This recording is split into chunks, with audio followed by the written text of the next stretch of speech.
You think you're a good communicator? Think again. There's one mistake everyone makes and is breaking careers left or right. And today I will show you what this mistake is and of course how you can fix it. So let's have it at those myths and we're just going to bust them. And of course we show you tips and tricks how you can overcome that and fix it. Because if you don't listen, you might get stuck in your career.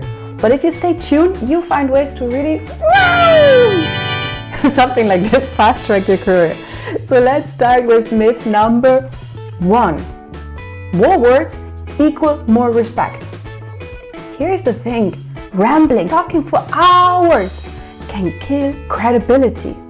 If you look at CEOs, TEDx talkers, they always focus their message specifically and not ramble along for hours.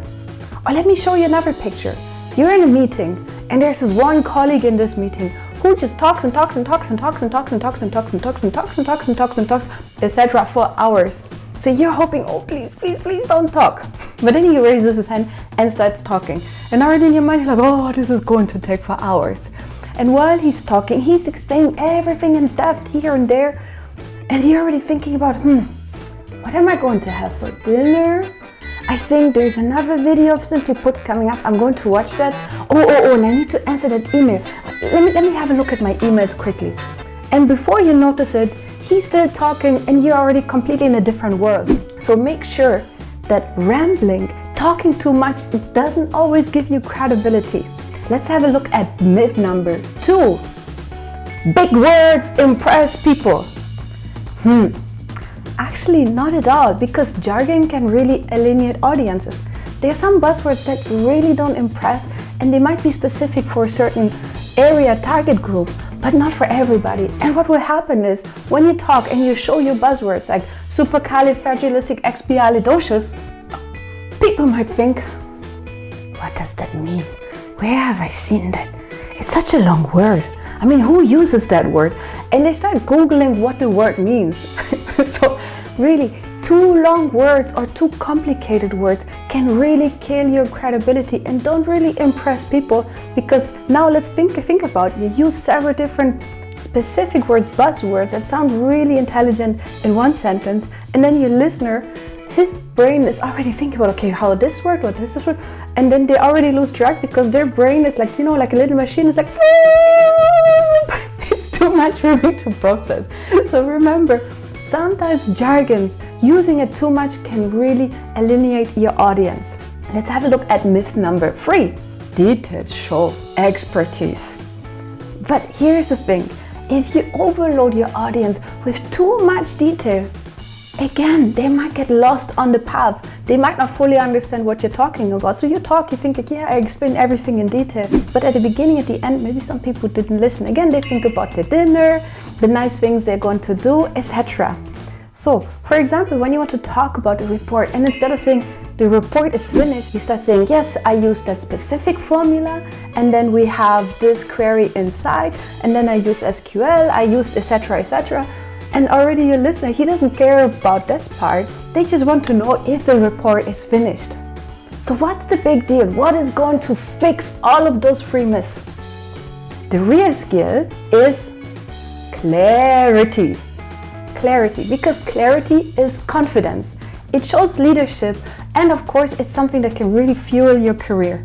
Because when you're clear, you show directly with your words, but also the way you express it, that you know what you're doing, that people can trust you more easily.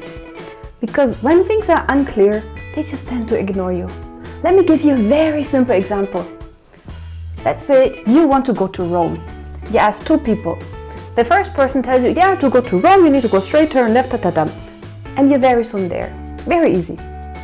The next person tells you, oh, to go to Rome, you first need to go to Berlin, then you go to Paris, then afterwards you go to New York.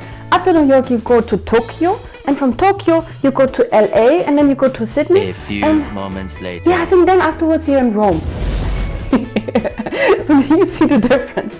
You can see really clarity really helps your listener more to focus and also give the credibility for what you're doing. So really just make sure that you're clear to the point so that people can help you. And I already started talking about what is the formula to fix it all once and for all, which is a simple framework to avoid any kind of mistake. So this step is, first, cut the fluff. So instead of saying go to New York, Sydney, blah, blah, blah, you just focus directly on the part, on what is the most important part for your listener to know, what is critical for them. Then you use everyday words. So all those specific words, jargon, you just put aside and really think about, can this person understand me? A nice tip can be, for example, to think of as if you're talking to a 5-year-old. Can they understand what I'm saying? If it's maybe too much, of course, 5-year-old, you're not saying, "Gucci, Gucci, Gucci, you do this, you did it." No. It just means that you keep things very simple so that the person who's listening to you can fully understand you.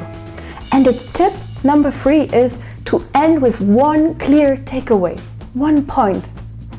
If you have more, okay, just highlight it specifically so that at the end the person can remember. But ideally, focus on one clear takeaway.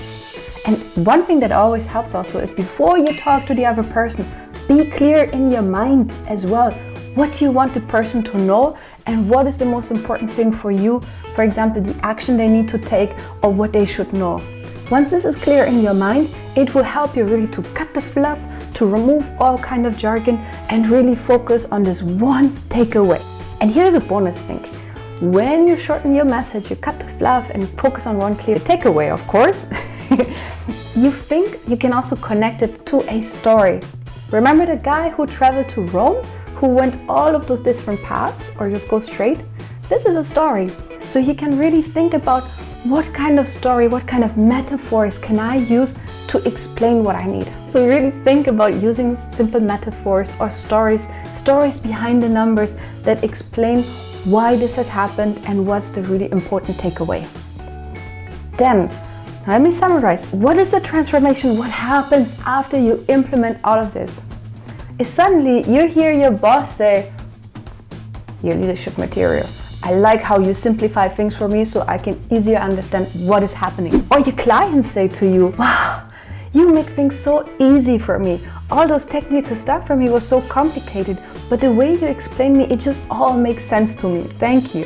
Or your colleagues might say, "Gosh, I don't know what I would do without you because you managed to put all those complicated words into a very simple message that I can easily implement and also do in my regular work."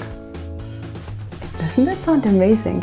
So really just think about, focus on the most important, the one takeaway for your listener, cut the fluff and really use everyday words so that people can understand you.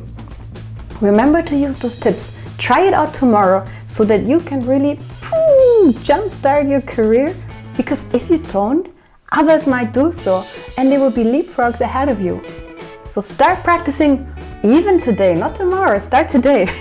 Subscribe now and of course there will be more tips for you to come. So stay tuned and I look forward to seeing you. Bye!